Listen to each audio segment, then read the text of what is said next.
Pendant des décennies, personne n'a osé en parler. Un programme nazi resté dans l'ombre, parce qu'il a volé l'identité de milliers d'enfants. Sélectionnés, classés, notés, comme des pièces d'un projet qui les dépassait. Et un jour, certains d'entre eux ont découvert la vérité. Ils n'étaient pas nés par hasard. Ils faisaient partie d'un plan, conçu par l'un des hommes les plus redoutés du régime. Un plan pour créer une génération idéale. Imagine, tu es un enfant, les cheveux blonds, les yeux bleus, né en pleine Seconde Guerre mondiale. Tu n'as jamais rien demandé à personne. Tu crois connaître ton histoire, ta famille, ta naissance. Et puis un jour, ta mère s'assoit devant toi. Elle respire mal, elle hésite. Et elle finit par te dire la phrase qui va briser ton identité. Tu n'es pas un accident, tu étais un projet. Un projet conçu par l'un des hommes le plus dangereux du siècle. Heinrich Himmler, chef de la SS. Un fanatique obsédé par la pureté raciale. Un homme convaincu que certaines vies devaient être fabriquées et d'autres éliminées. Entre 1935 et 1945, les nazis ont mis en place un programme secret. Un programme pour créer la race parfaite. Pas une métaphore, pas une idée. Un système réel. Le Lebensborn. Des milliers de femmes sélectionnées, des maisons cachées dans toute l'Europe, des bébés examinés, classés, notés comme du bétail. Certains arrachés à leur mère, d'autres donnés à des familles SS. Des identités effacées, des vies entières construites sur un mensonge.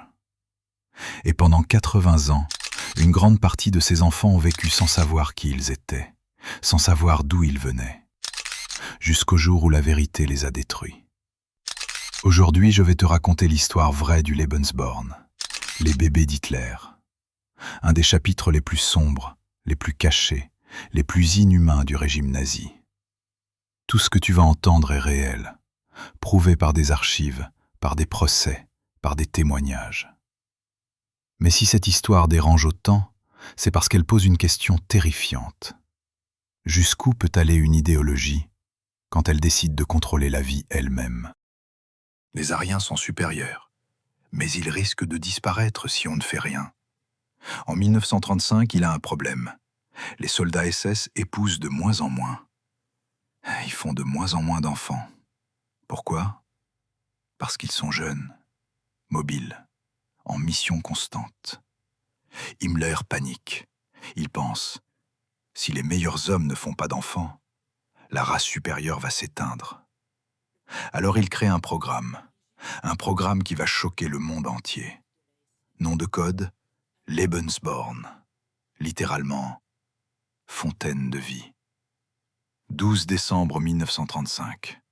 La première maison Lebensborn ouvre ses portes. À Steinhöring, en Bavière. De l'extérieur, ça ressemble à un sanatorium, un centre de repos pour femmes enceintes. Propre, calme, presque luxueux pour l'époque. Mais à l'intérieur, c'est une usine à bébés aryens. L'objectif officiel, offrir un refuge aux femmes célibataires enceintes de soldats SS. Mais la réalité est beaucoup plus sombre. Parce que ce programme ne parle pas seulement de naissance, il parle de sélection, de contrôle, de purification raciale. Et très vite, il va devenir un cauchemar. Pour que le programme fonctionne, Himmler a besoin de femmes, mais pas n'importe lesquelles. Les critères sont stricts. Cheveux blonds ou châtain clair, yeux bleus ou verts, taille minimum 1,65 m, aucune maladie héréditaire, aucun ancêtre juif sur 3 générations, moralement pur, comprendre, célibataire et disponible. La propagande nazie commence à cibler ces femmes. Les affiches disent « Donnez un enfant au Führer ». Votre devoir n'est pas seulement au front, mais aussi à la maison. Et ça marche. Parce qu'en Allemagne nazie, refuser, c'est risquer d'être vu comme traître à la race. Certaines femmes y vont volontairement. Elles croient vraiment servir leur pays. Elles pensent qu'elles font quelque chose de noble. Mais d'autres, sont manipulées. On leur dit « Vous êtes enceinte? Vous n'avez pas de mari? Venez chez nous, on s'occupera de tout. Personne ne saura. Pas de honte, pas de jugement. » Ce qu'on ne leur dit pas, c'est que leur bébé ne leur appartiendra jamais vraiment. Que dès la naissance, l'enfant sera mesuré, testé, évalué. Et si l'enfant ne correspond pas aux critères, on ne sait pas exactement ce qui leur arrivait. Certains ont été abandonnés, d'autres envoyés dans des institutions. Ou pire. Avant même d'être acceptée, chaque femme doit passer un examen racial. Des médecins SS mesurent la forme du crâne, la couleur exacte des yeux, la texture des cheveux, la longueur du nez, la pureté du sang via des tests généalogiques. Si elle échoue, elle est rejetée, parfois humiliée publiquement. Mais si elle passe, elle entre dans le programme. Et là, sa vie change complètement. Parce qu'elle ne porte plus son enfant, elle porte l'enfant du Reich. Entre 1935 et 1945, au moins 30 maisons Lebensborn ouvrent. En Allemagne, Autriche, Pologne, Norvège, France, Belgique. De l'extérieur, elles ressemblent à des cliniques privées, propres, bien tenues, entourées de jardins. Mais à l'intérieur, c'est une machine. Chaque femme a une chambre individuelle. Elle reçoit des repas équilibrés, des soins médicaux, du repos. Mais elle est aussi surveillée, 24 heures sur 24. On contrôle ce qu'elle mange, ce qu'elle lit, avec qui elle parle. Pourquoi? Parce que l'enfant qu'elle porte est considéré comme propriété du Reich. Une femme, Gisela, a témoigné des années plus tard. Quand je suis arrivé, ils m'ont dit « Vous allez donner naissance à un héros ». Je me sentais fier. Mais après l'accouchement, ils ont pris mon bébé. Ils l'ont emmené dans une autre pièce pour le mesurer, le peser, vérifier sa couleur de peau, ses yeux, ses cheveux. Quand ils me l'ont rendu, ils m'ont dit « Félicitations, il est parfait ». Mais je ne me sentais pas heureuse.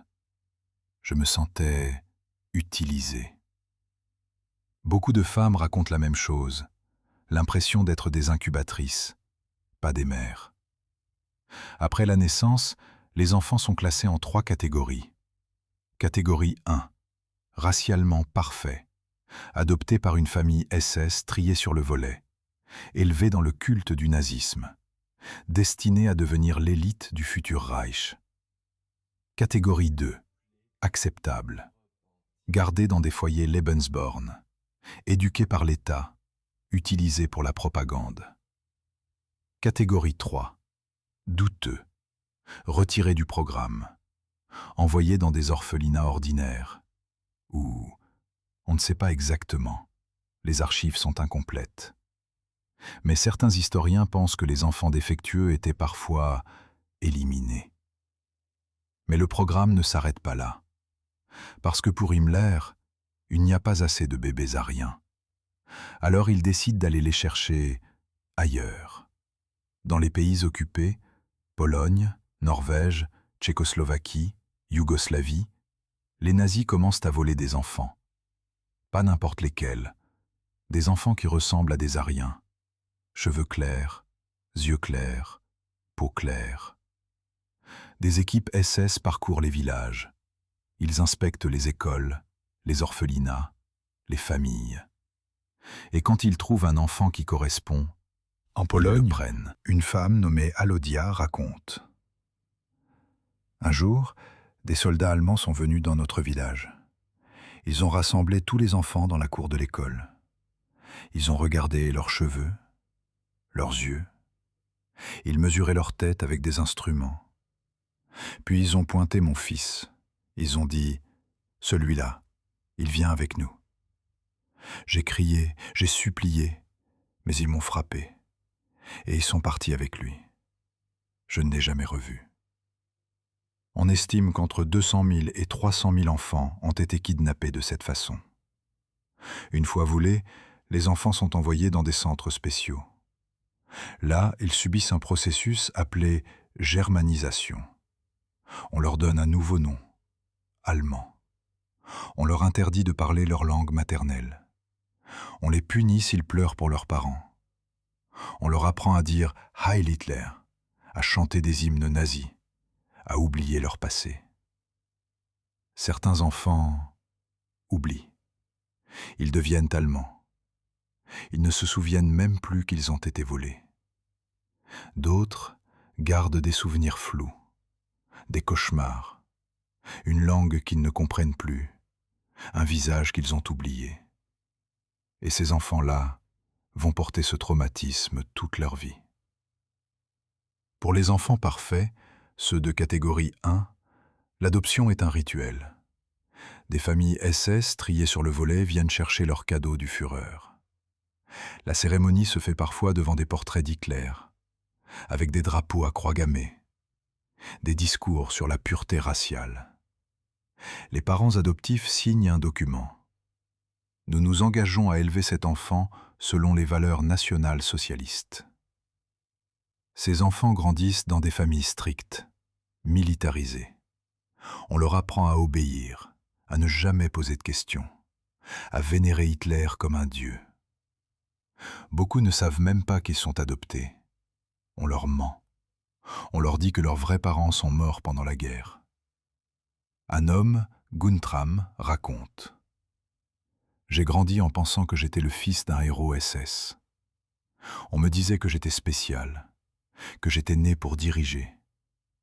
Puis, à 40 ans, j'ai découvert la vérité. Ma mère biologique était une femme norvégienne. Elle avait 17 ans. Elle a été forcée d'abandonner son bébé. Toute ma vie était un mensonge. Je n'étais pas un héros. J'étais un produit, un objet, une expérience. » Des milliers d'enfants Lebensborn ont vécu ce choc. Certains dans les années 60, d'autres dans les années 80. Certains ne l'ont jamais su. En Norvège, le programme Lebensborn a eu un impact dévastateur.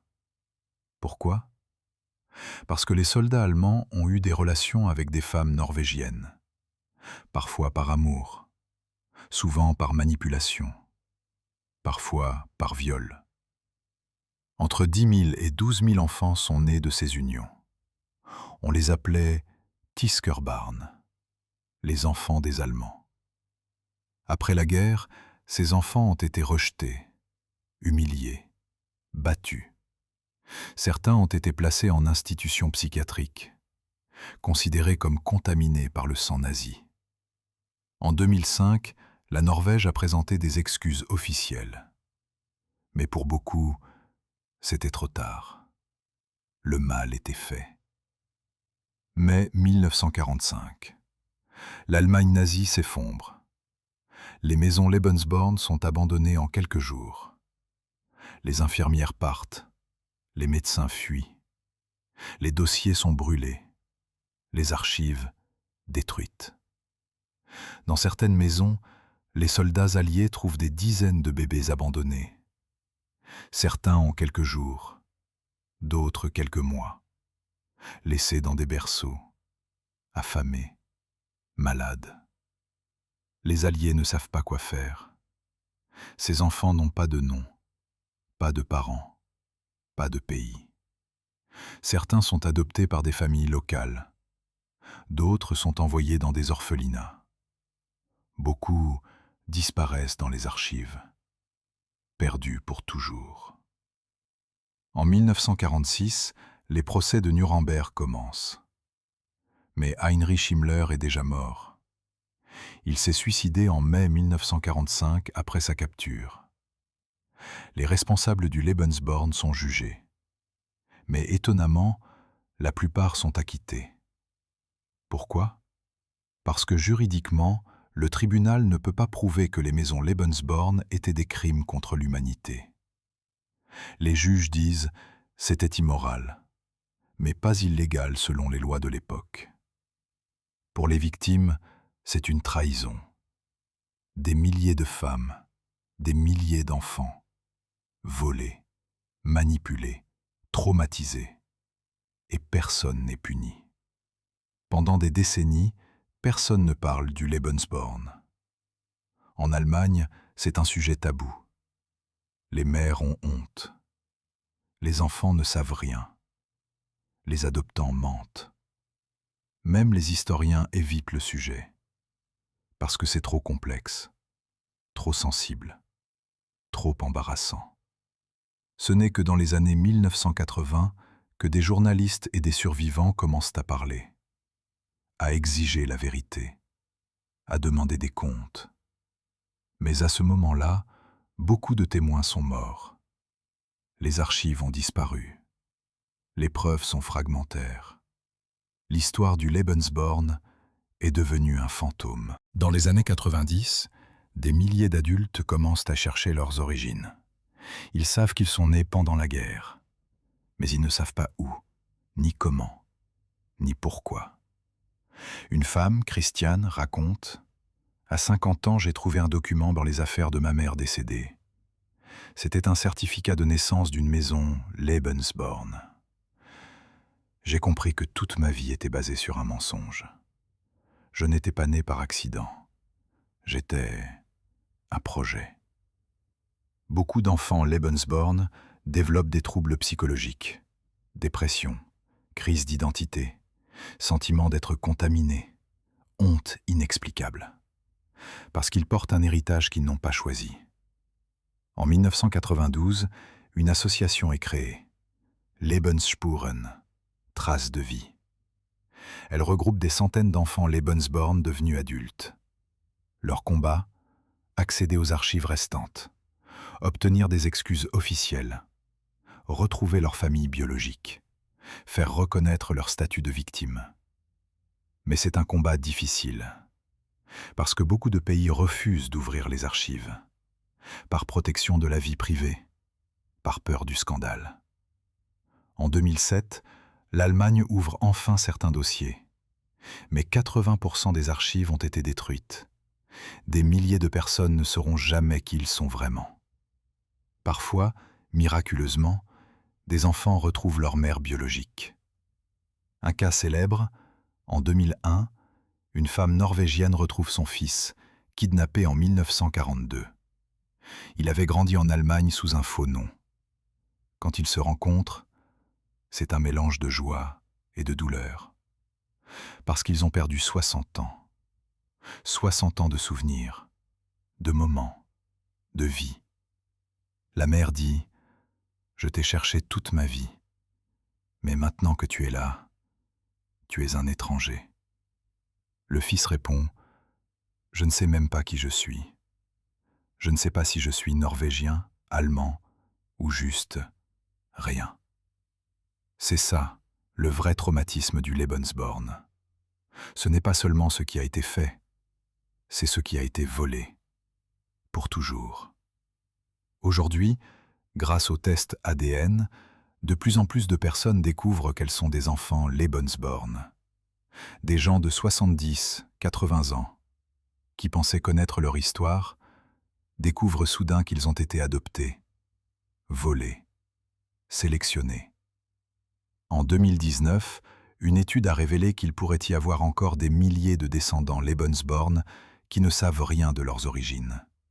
Parce que les familles adoptives ont menti, les gouvernements ont caché, les archives ont été détruites.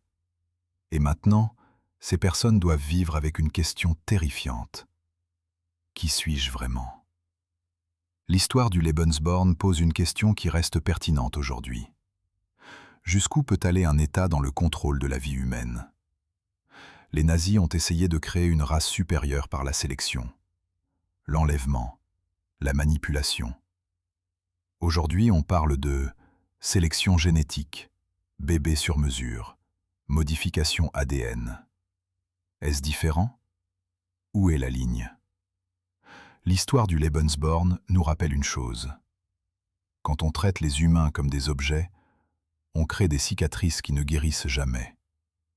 Aujourd'hui, Les derniers enfants Lebensborn ont 80 ans ou plus. Beaucoup sont morts sans jamais connaître la vérité. Ceux qui restent portent encore le poids d'une histoire qu'ils n'ont pas choisie. Ils n'étaient pas coupables. Ils n'étaient pas nazis. Ils étaient des bébés, des enfants utilisés comme outils de propagande, comme symbole d'une idéologie monstrueuse. Et aujourd'hui, ils nous rappellent une vérité simple mais puissante. Les pires crimes ne sont pas toujours ceux qu'on voit. Ce sont ceux qu'on cache, ceux dont on ne parle pas, ceux qu'on efface de l'histoire. Le Lebensborn était un de ces crimes, et il ne faut jamais l'oublier. Il y a un aspect du Lebensborn dont on ne parle presque jamais, parce qu'il est encore plus dérangeant que tout le reste. L'histoire des pères. Les hommes qui ont participé au programme, les membres de l'ASS, ceux qui ont engendré ces enfants, ceux qui ont été encouragés à faire ce que le Reich appelait des enfants idéologiques. Dans l'imaginaire collectif, on imagine que ces hommes étaient des fanatiques obéissants, prêts à donner des enfants au régime comme on donne des armes. La réalité est beaucoup plus complexe. Beaucoup de ces hommes n'ont jamais connu leurs enfants. Certains ont été envoyés sur le front quelques jours après la conception. D'autres sont morts en Russie, en Normandie ou en Afrique du Nord. Pour eux, l'enfant n'était pas un être humain, c'était un ordre. Mais d'autres ont vécu une réalité encore plus troublante. Certains pères SS voulaient récupérer leur enfant. Ils écrivaient aux maisons Lebensborn. Ils demandaient des photos. Ils demandaient des visites. On les leur refusait presque systématiquement. Pour le régime, le père biologique n'avait aucune importance. Ce qui comptait, ce n'était pas l'amour, ce n'était pas la famille, c'était la génétique. Certains pères, après la guerre, découvrent qu'ils ont un enfant nulle part, un enfant perdu, un enfant né dans une maison Lebensborn. Ils cherchent, ils écrivent. On leur répond que les dossiers ont disparu. On leur dit qu'ils n'ont aucun droit. D'autres, en revanche, ne veulent plus entendre parler de ces enfants. Pour eux, les Lebensborn sont un souvenir honteux, un rappel de ce qu'ils ont fait, un rappel de ce qu'ils ont été.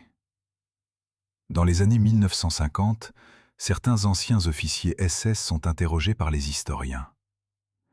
Ils parlent d'un ton détaché, comme s'il s'agissait de simples statistiques. Ils disent qu'ils ont fait leur devoir, qu'ils n'avaient pas le choix, qu'ils obéissaient. Mais parfois, leur voix se brise une seconde, juste une seconde, suffisamment pour comprendre que derrière l'idéologie, derrière le fanatisme, derrière les uniformes, il y avait aussi des sentiments, contradictoires, refoulés, écrasés. Pour les enfants Lebensborn, ce silence est une blessure supplémentaire. Parce que non seulement ils ne connaissent pas leur mère, mais pour beaucoup, ils ne connaîtront jamais leur père. Un demi-million d'hommes ont servi dans la SS. Combien d'entre eux ont eu un enfant dans une maison Lebensborn? On ne le saura jamais. Parce que les archives ont été brûlées. Parce que les témoins sont morts. Parce que la honte a tout recouvert. Et aujourd'hui encore, certains descendants se demandent « Mon père était-il un soldat ordinaire ou faisait-il partie de ce programme? Était-il un amoureux ou un idéologue? Était-il un bourreau ou simplement un homme broyé par la machine ?» Ces questions, ces doutes, cette absence de réponse font partie du traumatisme le plus profond du Lebensborn. Un traumatisme qui ne touche pas seulement les enfants, mais aussi les pères, les familles et toutes les générations qui suivent. Si cette histoire t'a bouleversé, like maintenant, partage-la. Parce que c'est une histoire qu'on efface trop souvent des livres d'histoire. Dis-moi en commentaire, connaissais-tu l'existence du programme Lebensborn? Et que penses-tu de ces révélations? Abonne-toi pour d'autres histoires de guerre vraies, sombres, jamais racontées. parce que l'histoire n'est pas toujours celle qu'on nous enseigne. À très vite.